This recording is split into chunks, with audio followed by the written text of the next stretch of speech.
Welcome to Strategic AI Governance, our webinar this morning. My name is Alyssa. I will be your backend tech host. So I'll be in the chat monitoring. If you have any questions, please feel free. You can put comments in the chat as we go today, or if you have questions throughout, pop them in the Q&A box at the bottom and we will get to those at the end. The session is being recorded, so everybody who is in attendance today will receive the recording tomorrow. With that, if I didn't miss anything, I'll pass it over to you, Rob, to get us started. Thank you so much. Welcome, everyone. So for those of you who I haven't met, my name's Rob Friday. I'm a managing principal with Predictive Success and also a founding partner to Lighthouse AI. And I'm excited to bring together this panel today to discuss a very important topic that seems to be very relevant for everyone these days.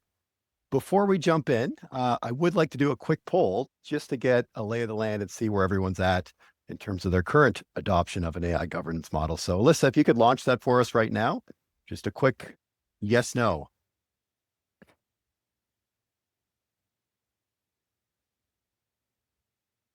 Give it a moment as folks answer the poll. Should be a quick one, so maybe another 5 or 10 seconds, get a lay of the land. Let's wrap it up. All right, and here we go. All right, so we've actually got 41-59. So majority, as we expected, haven't figured things out just yet regarding AI governance. So before I introduce everyone, figured I'd tell you the genesis story behind putting this webinar together. I was actually having breakfast with Grady, who you'll meet in a minute.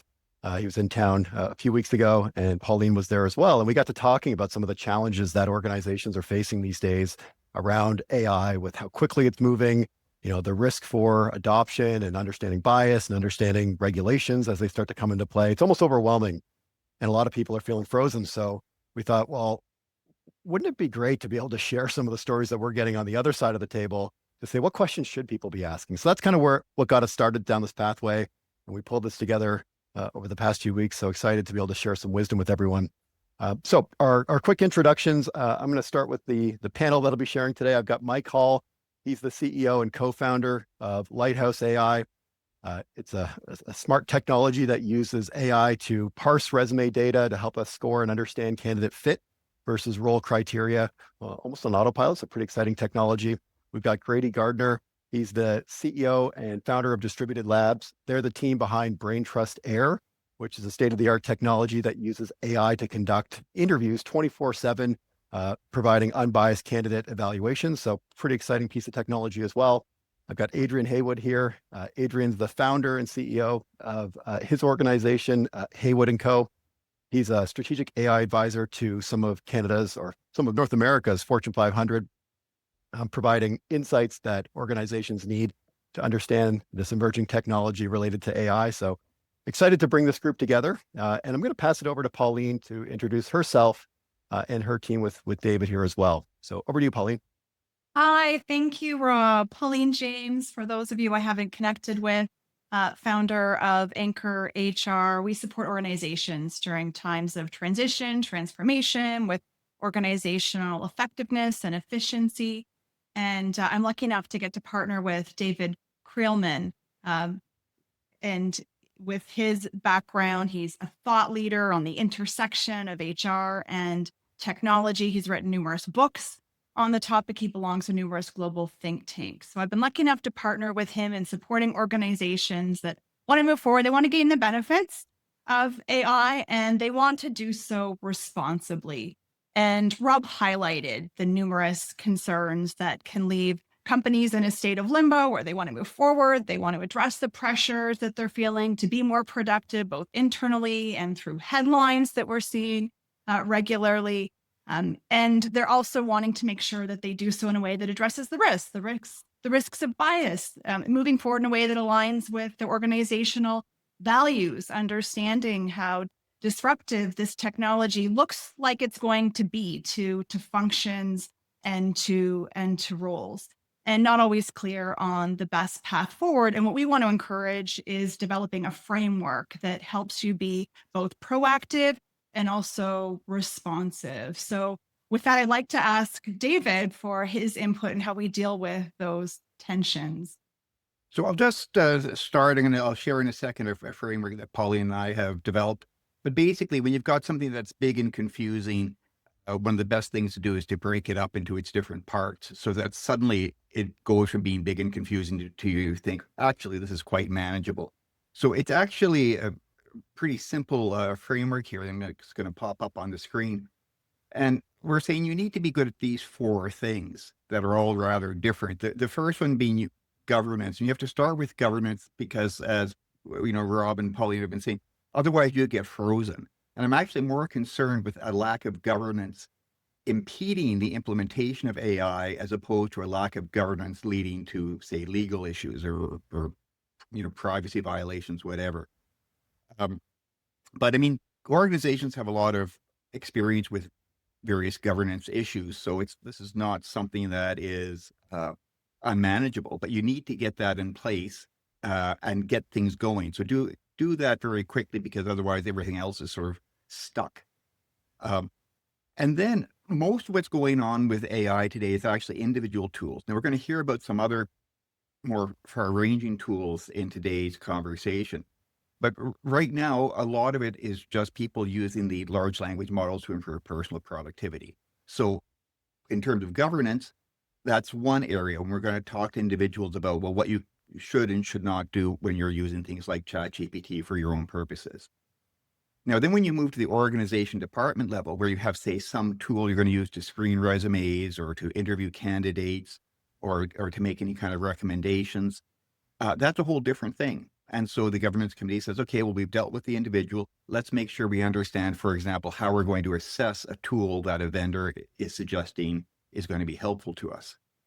And then finally, there's something quite different yet again, which is at the strategic level, where you're thinking, is this going to cause us to transform the organization in some way? Is the industry being transformed? Are we going to have to do a lot of reorganizing? Are there layoffs? Are there new kinds of talent we need to bring into the organization? And are we keeping our eye on the strategic ball as well as the more transactional things in terms of individual use and departmental tools? So really, you just want to make sure that you're good at all four of these separate areas. And that's it. And then you're golden. Pauline? Thank you. And just will note that I appreciate the focus that we're spending on the risk of not leveraging AI. And with that, I'm as eager to hear from the panelists as you are, and to hear from Mike Hall to start us off. Awesome. Thanks, Pauline. Again, everyone, I'm Mike Hall, the CEO of Lighthouse Hiring Innovations. We're an AI talent screening platform really aimed at helping companies create efficiencies in an era where we're getting more applications than we know what to do with. So I put together some questions I hope our customers ask us. I love getting these questions. The first one is really around bias. So I think the right question here is, how can AI help me reduce bias in my screening process? So first, it is important to note that there is a lot of bias introduced into the screening process by humans. Now, there's another notion that introducing AI could increase the amount of bias that's there. And if done incorrectly, it does. But if done correct, it's better and more unbiased than humans overall. So what are smart AI technologies doing? Well, bias is all about what data is being fed to the model and how that data introduces bias. So at Lighthouse, we do a process that we refer to internally as blinding the data or the model. This is really a two-step process where we actually use AI to first label all of the PII and other known bias variables in the data. We then programmatically remove that data before feeding it into the next phase, which is actually where the screening occurs. The result is that the model that does the screening no longer has the opportunity to use those bias variables, therefore eliminating a lot of the bias that could surround those variables. This is sometimes referred to as fairness through unawareness in AI and machine learning literature. And it's as if we held like a singing contest and we hid the singers behind a curtain and we blindfolded the judges so that really you can only assess someone on the singing talent. So that's a big way of how we actually use AI to help reduce bias overall. Another big important question I think our customers should be asking us is, how do I ensure my AI tools are keeping up with evolving compliance and regulatory requirements? Of course, topic of today. So important question, but first things first, your vendor selection is critical. You want them to do as much of the heavy lifting here as possible and ensure that they have the right processes for staying compliant. This means that they're updating their platform for compliance, providing the right documentation, and having a process for identifying and adapting to new regulations that are out there. All of this should be on your vendor assessment checklist. And if it isn't, make sure you add that. But it's also important to ensure that these vendors have coverage in your regions that you operate in. So make sure that there's some aspect of global compliance. And if you're operating in multiple areas, that they are covered in those areas. The second piece here is really to create a process for these internal assessments. And you can either invest in resources internally to create something like an AI council, though unless you have expertise in the area, it could be challenging. Another route is you can pretty effectively outsource this to a third party who does these assessments for you, which can help substantially in reducing the risk as they're drawing from an expertise of doing this compliance audit many, many times over across maybe your industry and others. The last little tidbit here, just to be aware of, is that a lot of these regulations being introduced across New York, Colorado, Ontario, Quebec, and even the EU have very, very broad definitions of AI. So just because a tool doesn't call themselves AI doesn't mean that the government won't. And in a lot of cases, even something as simple as a keyword search will trigger this AI definition. So if you're going the internal audit route, just make sure that you're careful with this and that you're keeping on top of what these definitions really mean. The last thing here is, and I really like this question, which is what happens if I don't start introducing AI technology into my talent process today? So in the short term, and I'm talking 6 to 12 months, you'll probably be able to keep up. If you have a good HR process, this is going to not really kill you in the short term, but in the long term, your competitors will start to outpace you. So if you think in maybe a year's time or less, AI tools will be so good at identifying talent that when they apply, they're instantaneously identified as good and moved into that next process. If you're using old techniques like manually screening resumes, you're unlikely to get to those top applicants before your competition does, and ultimately you might lose out on them. Those companies using AI to reduce the manual effort inside of those processes will also be able to put more resources into things like culture, wellness, and other HR areas that are really important to your organization and are the high value work that those teams do. So they'll really be able to get ahead. And so I really advise people to start adopting now and start really updating their processes around that. But let me jump now into kind of an aspect of how do we then take all of this that I just mentioned, these kind of top questions, and how do we apply this here at Lighthouse, and how do we reduce risk for our customers? So the first thing, and I mentioned it earlier, is really around the documentation and auditability to ensure easy proof of compliance and error catching. So every single decision and score that happens in the Lighthouse platform has an exact accounting of why it's scored and for what. What this means is that our tool is really ready for any like bias testing, audit trails, and any other compliance or regulatory requirement that may be asked for in a high risk decision scenario. That's terms that's used by a lot of this legislation. It really just means that there's a human somewhere involved that's getting impacted by this. We also make sure that we do a lot of platform updates to ensure consistent compliance with these new and evolving regulations. So we're staying really ahead of the curve. We're making sure that we're compliant before that we even need to. And this preemptive compliance is really allowing us to be ready and reduce risk for our customer base. The final piece, which is really interesting, is we really built the platform with a human in the loop design that allows us to create really scalable AI technology with the proper oversight. So human in the loop design really means that you always have a human with oversight and control on the process who's able to interject at any time and change the target outcomes. Two reasons why this is really important. One is defensibility, that you do have control over the process and the outcomes if you're ever questioned by a regulator or really anyone else. And the second, which is a bit more abstract, but really, until AI has a record of all of our thoughts and wants and needs, a human really must be the driver to tell the tool what is important to them. And without a well-built human in the loop design, the tools will kind of iterate on themselves and just run amok. So really that's how we're reducing risk for our customer base. And what I'll do now is that's sort of my spiel. I'll end it here. There is a Q&A at the end of the session. So if you had any questions about the stuff I just talked about, please shout me out at the end and I'll gladly answer it. But for now, I believe I'll pass it on to Grady. And he'll kind of give you also some info from his side. So thanks for listening to me. Thanks, Mike. No problem. Hey, everybody. So Grady, I'm with Brain Trust Air specifically, which is similar to like an AI recruiting product that helps automate upfront candidate assessments and screening. So you can basically give everybody a fair look at scale. And so with that, you can imagine there's a lot of potential risks. And we are constantly meeting with AI governance teams. Our primary client base is going to be kind of mid to large size business. And so a lot of the people in the audience here probably fit in that bucket. And you're thinking about, how can I think about my AI governance framework? What are the things I actually need to care about? And so what I wanted to focus on for my section was kind of cutting through the regulation noise.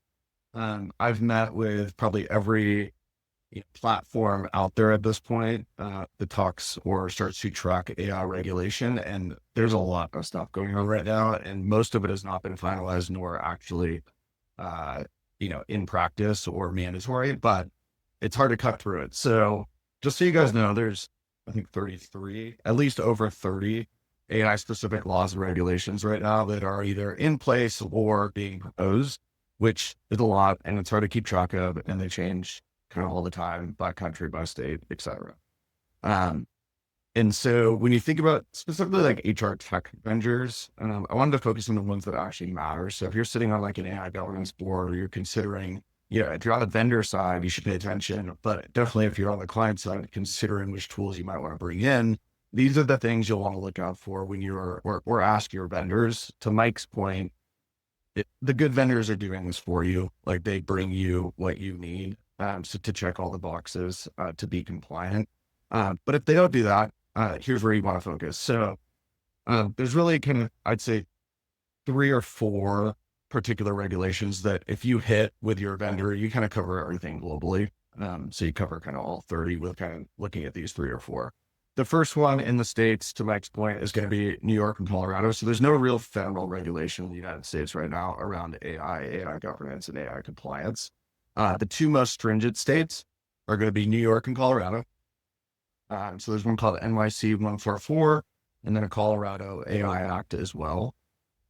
So when you're asking your vendors or your vendor side, you should be really thinking about how do they fit within those parameters. The main parameters, to Mike's point, were making sure that you go through a validated third-party bias audit. You can do the internal stuff as well. Some of these regulations do require a third party to come in and basically test your models, test how you prompted the system, and make sure that you are bias-free from a sex, age, race discrimination perspective. So really an adverse impact study. Those 2 are the big ones for the states. Quebec in Ontario, AI regulation, although not in place yet officially, will fall under the same categories. So if you fit within New York State and Colorado State, you will basically be covered for both North America or everything in North America. If you're international, the main one that everybody's looking at right now is going to be the EU AI Act.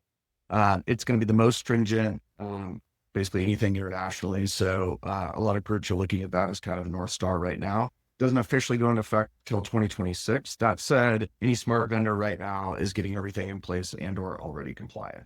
So the big things there are going to be around transparency, explainability, auditability, and then bias safeguards. So third-party audits and that type of stuff as well. So when you're looking at vendors and you're thinking outside of North America, definitely be looking to the EU AI Act.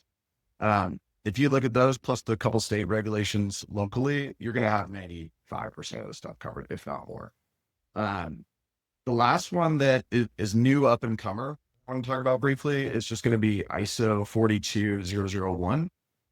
So this is a new kind of future standard. It's out now. I would say very, very few companies actually are going by the standard. It may become the new SOC 2, who knows? It's basically an AI governance framework. Any smart company that's going to be working with legit enterprise organization should be looking at this now. It's not a 25 thing that I think people are going to be worried about. Probably into 26 when the EU AI Act comes into place, you should have this in place. So another thing to nudge your vendors on is how are you guys starting to think about some of this ISO regulation when it comes to AI governance? And with those, you should be pretty set. It's kind of everything else is kind of noise in the system right now. So if you're thinking about your compliance checklist, I would think third-party audit, New York State, Colorado, EU AI Act, and then you can start to ask some questions around some of this ISO compliance as well. So that's kind of like if you're evaluating, kind of cutting through all of it, those 3 or 4 things. Similar to Mike's group, smart vendors like us are trying to stay ahead of the curve here. So what we're doing specifically at Brain Trust to make sure that we fit within all the parameters to make it nice and safe for our customers is, one, being audit ready kind of from day one. So undergoing third-party audits early and often, by the way. So repeat audits, every 6 months or so, your vendor should be looking at going through a new audit, given things change, models change, these type of situations, and then broadening the demographics that they are testing in those bias audits. Second is blinding it, right? So only giving the models the information that's absolutely required to do the job.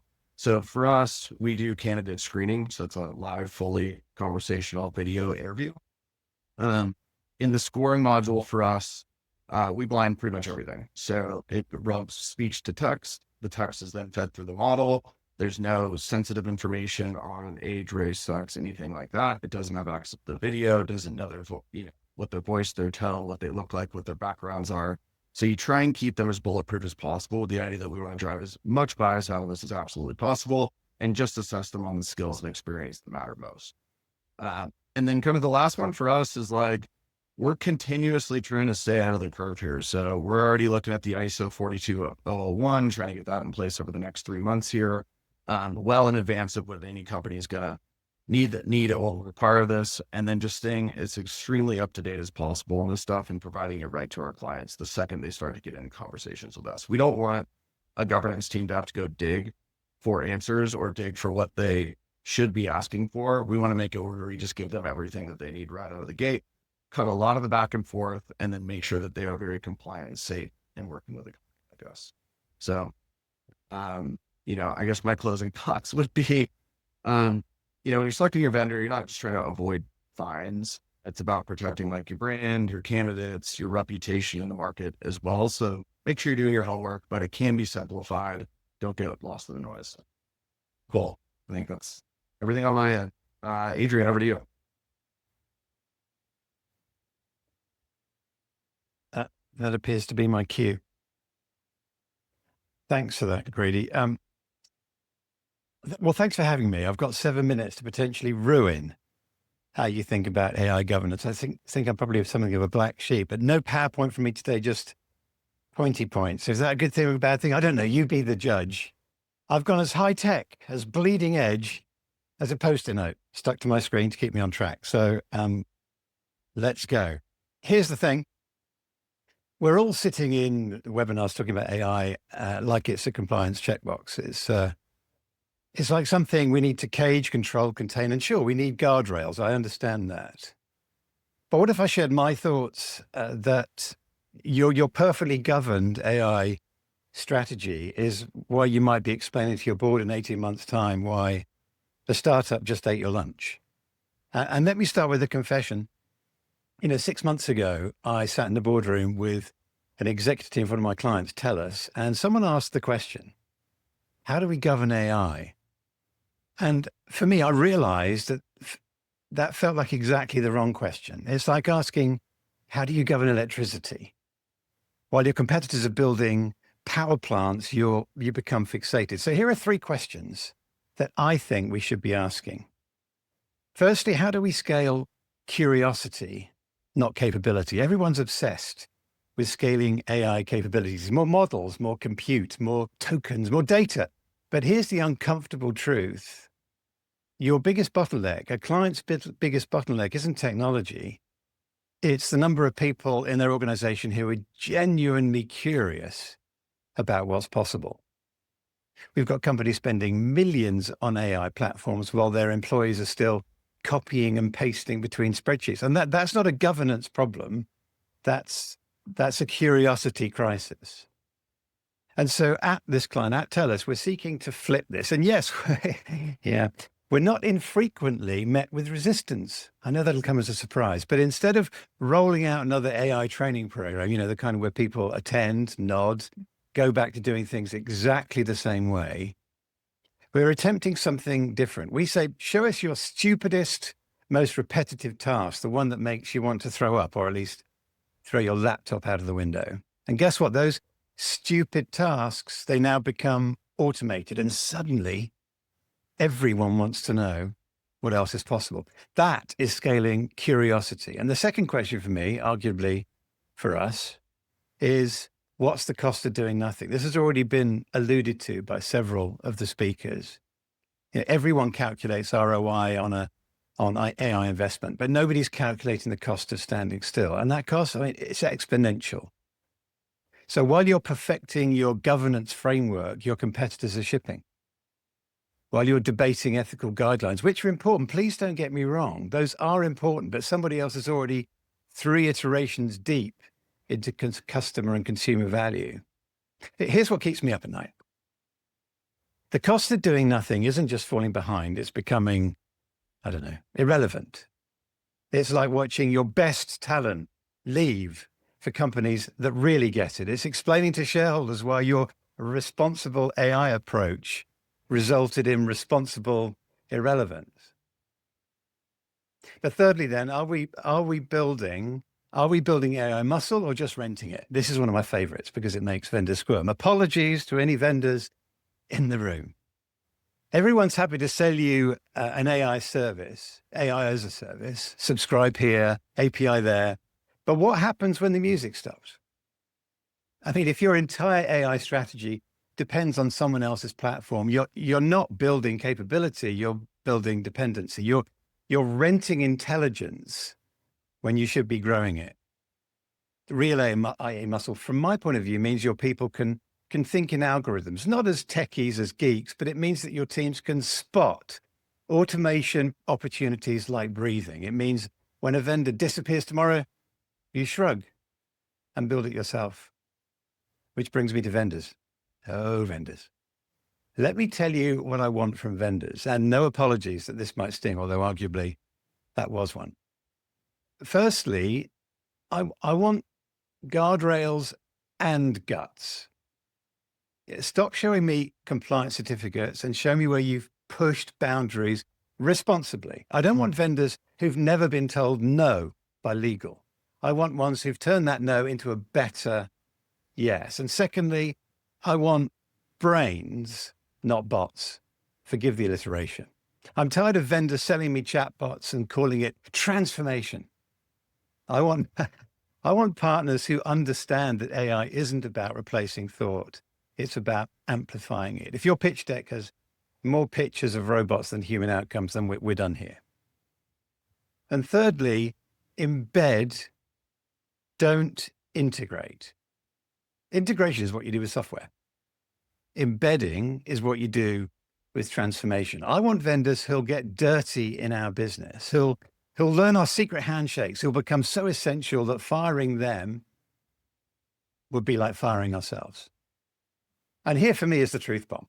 We don't want vendors, we want co-conspirators.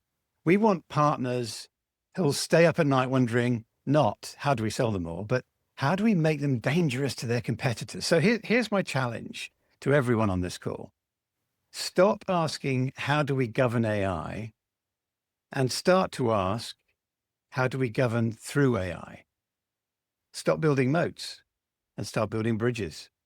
Stop protecting the present and start creating the future. I know it's cheesy, but because in the next 18 months, there'll be 2 types of companies. There'll be those who governed AI and those who let AI governance govern them. The question is, of course, which one will you be? Thanks for listening. And now let's see if anyone wants to invite me back for anything.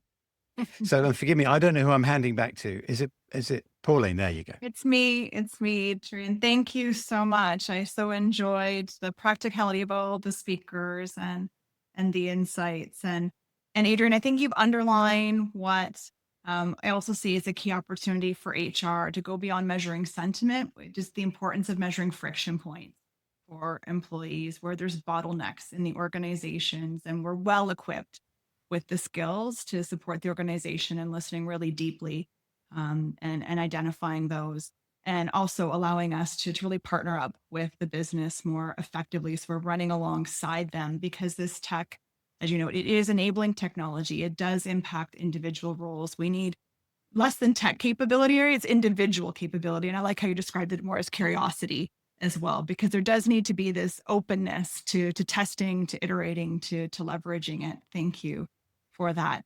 So you've heard of the gap that organizations feel. We've got some practical insights on how we can begin to close that. We know the importance of ensuring that capability exists within our organization to be both responsive and proactive as well. And we're also dealing with information overload. David, with that, I just welcome your response to how organizations can think about how to wade through this time. Yeah, well, I mean, I love this little session we've had together, and I know some of the people on the call have a governance committee or processes in place and may want to enhance it. Others don't have it in place and want to get started. And my big takeaway, from Mike and Grady in particular from the vendor side, is that it's not some huge, scary unknown. You say, okay, there are certain things we need to learn. There are certain things we need to do. It is understood. So it's time to get started. And then we throw in Adrian's point, which might be, it's past time to get started because this is all really important. And it's really important that we do it well in a way that enhances the organization, doesn't just protect us from a lawsuit. So I think, I'm hoping people are thinking, okay, I feel much, much more comfortable now. I'm sort of relaxed because I can see there's a path forward and it's not insanely difficult. So let's get going. I guess that's all it is, Pauline. Let's get going. It's not that bad. Thank you. With that, we do see the need for support with AI readiness, organizations of various sizes, with tailored needs depending on their business model. At the same time, it's enabling technology, it's disruptive, everything, everywhere, all at once. So with that, do have a few more survey questions that Alyssa is supporting us with before we get to the Q&A. And we really welcome some conversation and questions and comments in the chat as well. Are we ready to run the poll now? Yes, Yeah, please. we can launch that. Okay, perfect. Just wanted to get people's feedback on what their thoughts are. If you're interested in learning more about a readiness framework, and if you'd be interested in staying in touch with kind of almost like a advisory service or advisory board to give you more information on an ongoing basis as this stuff evolves, we think that there's probably a need for that, and wanted to see where people were thinking. And once you finish the poll, obviously we invite people to ask questions. So we've got our board of experts here available and ready to answer them for you. So if you have a question, you can either raise your hand or put it in the Q&A. Looks like responses have slowed. So I'll pop these out. Looks like there's lots of interest, Rob. Great. Okay. Do we have any questions in the Q&A right now? Give folks a moment to pop their questions in. Let them to if anything surprised you or resonated. Well, I'm curious to hear from Adrian on what he's most excited about in the next, kind of iteration of AI development. What are you hearing from your clients and seeing in the space? Like, what's got you most excited that's coming down the pipeline next? Voice. If I was to use one word, Rob, and sorry, that wasn't meant to be flippant. I see the move to voice. And again, working with Brain Trust, it's exciting the way that voice is going to unlock current business bottlenecks. You don't unlock a bottleneck, you free it up or something. But voice is what's got my attention. And I was at a Salesforce, sorry, I wasn't at, my colleagues were at a Salesforce conference yesterday, and something that they demoed back in October, they're now saying might be available in September. But the way that, and of course, Salesforce is just one tiny example of the way the voice can really unlock the true potential of AI. I think it's going to be cool. And sorry to continue, a follow on, is that from there, it may not happen in the next year, but I think soon we're going to get video. You'll be able to simulate live conversations like this, and this won't actually be me, which might be a relief for some. But I think that move through voice towards video is going to be really compelling. We've got a couple Wonderful. questions filtering in here, Rob, and I'll start with one that's directed at Adrian, just to keep things smooth. Adrian, I run a large hotel and we're always seeking integrations with technologies. Can you give me an example of where embedding something AI-based replaces integrating a technology or service? Well, let me start with something that might be considered banal. If you run a large hotel, let's go just communications with your, I'm not sure what you call them. I'll call them customers, residents.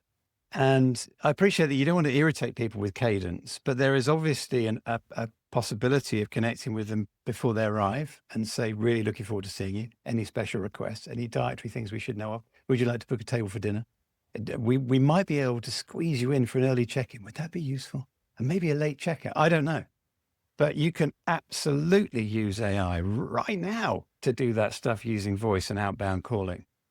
There's a company called Bland AI, and terrible name for any business, to be honest.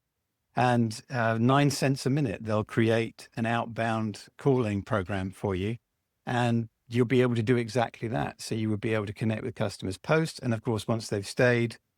The other thing is when customers are in, again, I'm not sure if they're customers or residents. Anyway, when they pick up the phone and dial concierge, or anybody have ever stayed in a hotel room and you've wanted room service and you have to keep pushing the button because they're busy? AI could do all that for you. So yeah, there is some cool stuff coming down the pike for hoteliers, and specifically in voice, I would say. Hey, thank you. Next question here is, how does a small business of 25 people start with AI? A few of us have started with chat, but looking where to go next. Our ERP vendor does not seem to have a solution for AI integration that adds value. We are a specialized distribution company to the construction industry. I'm not sure if we want to just leave the floor open for that one and anyone jump in.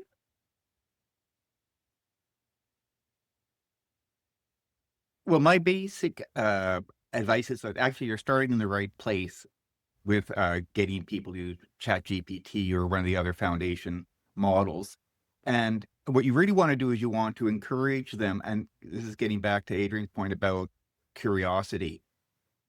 Really encourage them to learn and experiment and share with each other. And this is something sort of very specific you can do. You can set up lunch and learns or knowledge circles, because you really want to ramp up that internal sense of, gosh, we could do this. Oh, I didn't know we could do that as well. Maybe it can do this other thing. Let's try it. At that point, you're building muscle, and you'll be in a much better position where someone will say, I can't believe there isn't a product that actually does this, which is relevant to the business. And because they understand what AI is capable of. And at that point, you go out looking for it and you go, well, oh, gee, there is a product that does this. We didn't even know to look for it before because we didn't have that intuition about what AI is likely to be capable of. So I would just build on what you're doing already with individuals using it and pushing it to its limit. Yeah, I'll add on to that one. I think you got to find a very discrete problem and find an AI product to solve that problem. That's where I'm seeing most companies see success. You need some wins on the board, like getting some enterprise GPT licenses, fantastic, big productivity gain just there. But for your particular business, like I would be looking at what are the core things that we're spending an inordinate amount of human time doing, that we could automate. And most of the time it's, individualized for your company.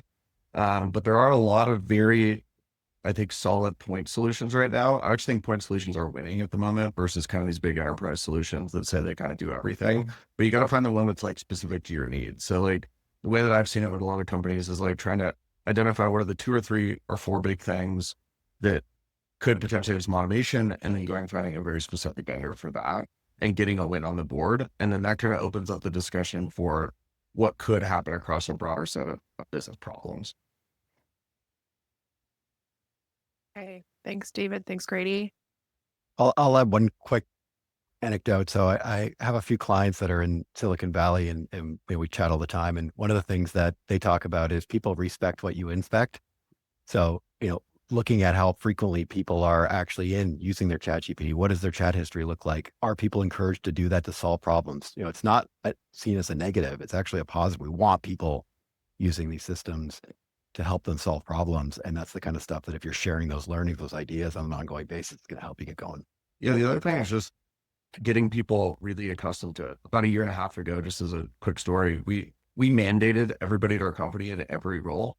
We bought enterprise GPT license for everybody. We mandated everybody use it 10 times a day. Figure out whatever you want to use it for. Took about a week of us inspecting that, and then people couldn't live without it. And productivity went through the roof. But it was a simple choice for us to make everybody do it, drive fast adoption, and then people see the benefit. There you go. Awesome. All right, we'll move along. Next question here is, what's the market expectation of growth AI integration into business in the next 5 years? And again, I'll open the floor. I think it's honestly a pretty difficult question to answer. If you went back to 2021 and you said, where would we be in 2025? You might not expect exactly how far AI has gone. Every 3 months, internally, at least at Lighthouse, we're looking at what new models are coming out and how we can apply them to business here and integrate them. So the change is fast, and I think you're seeing that change accelerate pretty intensely as you're getting new technologies arriving. I mean, think of the robotics industry that's now taking off and the use of AI that's going to combine with that. So hard to predict where we're going to be in 5 years. I would say it's going to be a staple of your everyday use, and most things are going to be leveraging AI in your business within 5 years. But I think you're going to see some pretty drastic changes in how we operate as businesses. I mean, one thing that is for sure is decision makers are going to be closer to information. We see big companies that are already changing the way that their org structures look to put the decision makers closer to the actual decision. And as an example, you might take a product owner or a scrum master in a technology environment. They usually manage a product, and now with AI tools that can do that for them, projects are being managed by the people who are doing them. And it really changes the game and how you operate as a business. So there's a lot of things that, I don't have a stat that I can give you that in 5 years it's going to look like this, but predictions and what technology is looking like, it's going to be vastly different than it is today. And, adoption of AI is going to be critical to keeping up with the pace of everything that's going on.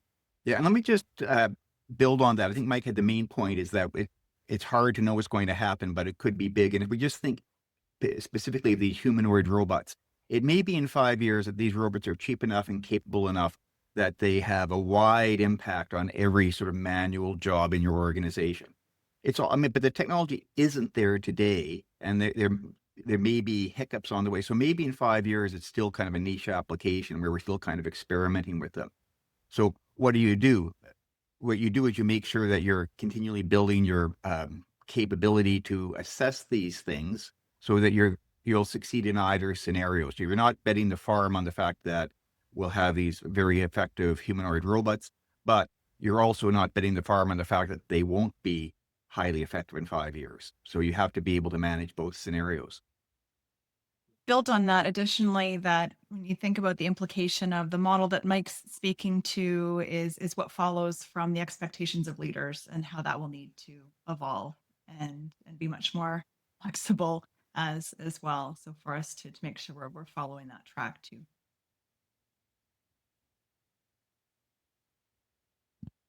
Anyone have anything else to add before we move on? Okay. Lots of questions, so we will move along.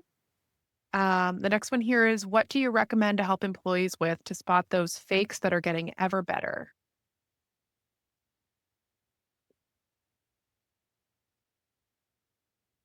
I think I want to clarify. Same Thank question. you. Yeah, I do we need a clarification on that? Well, I know what they mean, deep fakes, right? So you get a phone call from your boss saying that, tomorrow we're all going to dress up like bananas, and you think, okay, I'll do it. And potentially worse suggestions. I thought it was just me that had that phone call, David. Yeah. No, I double checked because I was going to wear a banana costume for this one, but I double checked. But I think I would simply share examples as part of your ongoing education. And people do this with existing sort of phishing emails, is that there are two things IT departments often do. One is that they will just share. They say, here's the recent phishing attack that's gone out. This is how it works. Don't be fooled by it. The other is sometimes they actually do tests where they send out a phishing email on their own to see which employees are fooled. And that's a kind of audit to understand how cautious and alert your employees are being. And so deep fakes just add to this ongoing education. And as I say, maybe occasional testing, and you see how many employees come to work next day as bananas. Yeah, And I'll to just to add with that, just that openness that people will, you actually want people to come back and say, is this a joke? And that's a good thing to be recognized and rewarded. And Dave and I had a recent seminar where a company does this and someone wrote back to say, is this a joke? And they were actually penalized for asking if it was a joke when it was a serious initiative that was being launched. But again, just that building of the curiosity that Adrian said, and our openness to people double checking and encouraging that as well. I would just like to add briefly that I think that, and forgive me, this isn't about staff, but I would share these kind of stories with your mum and dad because they are the sweet spot for scammers. My mum, bless her, who's still alive, 93, and a little bit confused. It's easy to grab my voice off the internet. And she could get a phone call from me saying, Mum, it's really embarrassing. I owe the wrong people the wrong amount of money. I need 10 grand immediately. You can't use my old bank account because my bank's all sorts of stories. So I say to lots of my older buddies, obviously I'm too young to have old buddies, but I said to lots of them, have a kind of a code. So if you get a phone call from somebody, a family friend or somebody you know, ask them about something that only you would know about. What about that holiday we took in Cornwall? Can you remember our dog's first name? What was the address of our first house? And by the way, at some point, AI might even know all those things. But don't believe anything and test everything.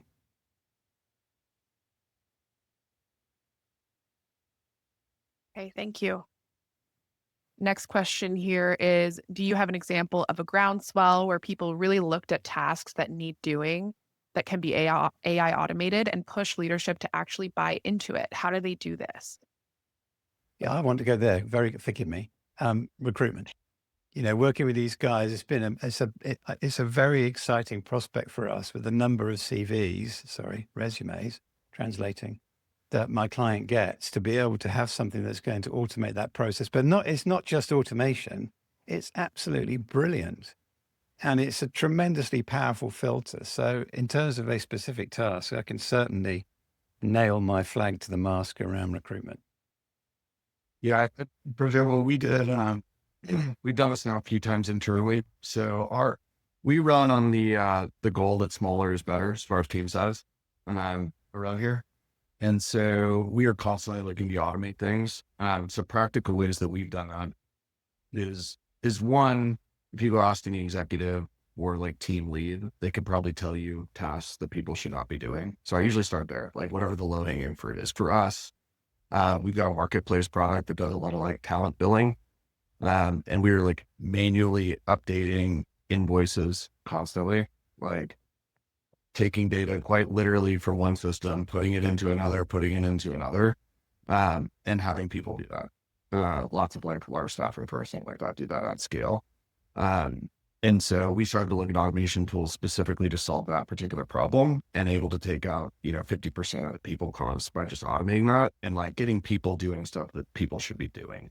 Another way that we've done it before is quite literally surveying our employees. So like, what do you like simple service though? What do you like doing? What do you think you shouldn't be doing? What you shouldn't be doing? What are the things that like you really dislike doing? What are the manual tasks that you're doing that you think could be automated? Like literally asking your employees what they shouldn't be doing and what could be automated.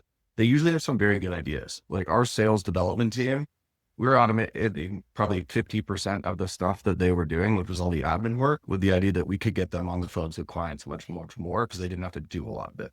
So like the other practical one is just ask your employees, like they're going to know what parts of their day they should not be doing. There is another question around here, sort of similar around buy-in, but I'll read it out anyway in case there's anything to add. We have a trucking company. I'm trying to get out of I'm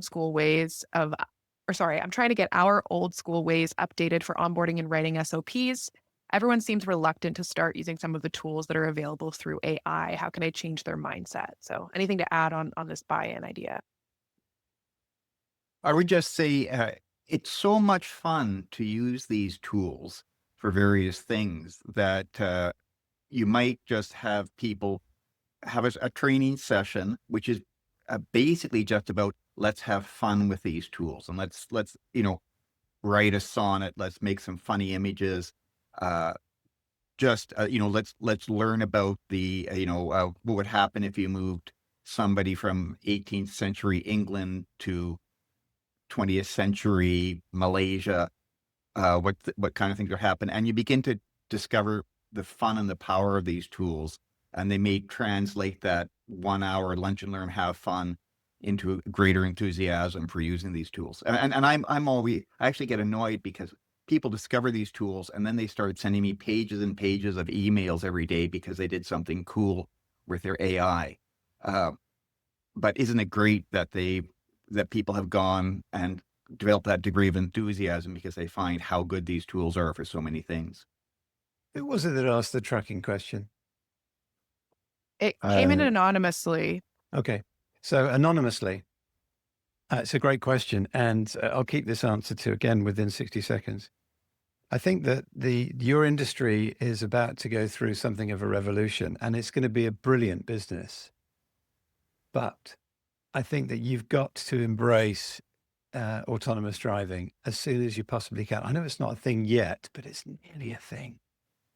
And I know there'll be all sorts of ramifications for you if you run and own a big fleet. There's a lot of jobs that are going to be impacted by this. And to start off with, it will start off with AI driving the cab a long distance and then the driver actually backing it into a bay. I get all that. There'll be a journey. But my recommendation, in as much as it's worth anything, because I'm not a trucker, despite what people might say of me, is adopt it as quickly as you can, because otherwise you'll be overtaken, pun intended. And move into it, lean into AI and how it can work in your cabs to drive your trucks. I'm not talking about electric trucks. I know that's a whole other level of possibly brilliant, but also possibly ridiculous. I'm talking about autonomously driving trucks. Lean into it as quickly as you can.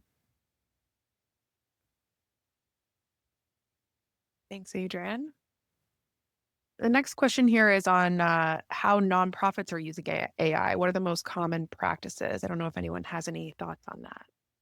I can start. I'll note, that there's certainly, depending on the specific focus of your nonprofit, may have more specific recommendations, but the real advantage of AI is that access to more professional resources, the opportunity for copywriting, more polished presentations, support with admin, that normally larger organizations have access to. So again, would just suggest really getting comfortable with the efficiencies that can be leveraged with the LLM systems, and just being open to experimenting with your team within a safe environment before rolling out potentially broadly. But you think of the note-taking, the number of the nonprofits that we work with really struggle on the admin side to be able to keep up. Obviously, you want your investments to be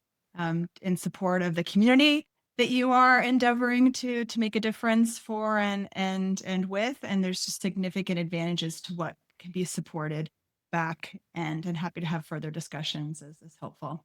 I got a quick point just to make on that one. Like, imagine a world where, like, we have a number of clients in the not-for-profit space of predictive success and predictive index, and they want to use the PI to understand the volunteers, for instance. But imagine a world where you get 5,000 volunteers that are interested in volunteering for a certain event or something. Having an AI system like Lighthouse be able to parse all that data to make it understandable, organized in a way that then you can automate the next step, having something like a brain trust interview, conduct an initial screening call with all those people 24 hours a day on autopilot, something that would normally take you a week, a month to do, can be done in a day. Like, that's a game changer. And it's a much better experience for the volunteers. You can move them into the right places that are local to them. You can pair them up with the right teams. All that stuff that would normally take a huge amount of manpower can be almost done instantly. So that's an exciting place for me. One additional point I'll add is you can also use your LLM to support coaching, right? So to get access to professional advice for consideration that may have been out of reach previously too. Grady, I saw you unmute. Did you want to add anything before we move on? No, you're good. Okay. A couple minutes left. I think we can maybe fit in one or two more questions before we wrap. Any good AI solutions that integrate into an ERP, Epic or P21, and allow our inside technical sales team to talk or give input to allow the AI agent to create a quote within our ERP system? Very specific question about a tool. I'm not sure if we have any answers, but we do have a panel of experts. So let's see.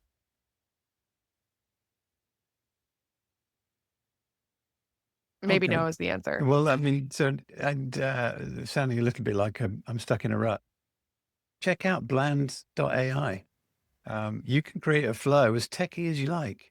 You can you can put in a recording of one of your current technical calls, of 100 current technical calls, answering questions, and it will create the flow for you. It does a remarkable job. You can ring up Bland. If you go to Bland AI now, put in your phone number, get it to ring you. You can go, I want to role play a technical support query. And without any other context, it does an incredible job. So, and listen, this is just, I don't like to call myself an expert because it's just so deep and wide and fast moving, but I am an enthusiast, and just something like that, one example certainly can help with tech desk. Yeah.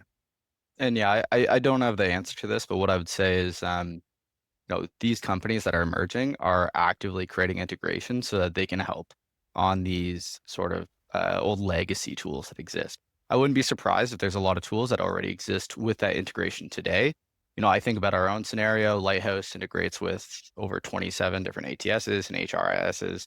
I know Brain Trust is the same, right, Grady? So, I think these tools, what we're trying to do is make a market that's as easy as possible to connect to your existing tools that you have, long-term contracts, processes, or anything else integrated with. So I am sorry, I don't have an answer as to a specific solution, but I would bet there's one out there. And if there isn't, someone's building it. Because if you're asking this question, others are. So a little bit of research and likely there's something out there. Unfortunately, I can't tell you exactly what that is, but I'd put money on it being out there. All right. Thank you, folks. We are out of time. I did pop my email into the chat. So if there are additional questions we didn't get to, please reach out to me and I'll direct you to the right person on our panel today. I'm going to pass it over to Rob for final thoughts. That's it. Thank you so much to all the panelists and for everyone coming together. We'll send out a copy of the recording. It's been a pleasure. Have a great afternoon. Folks, bye.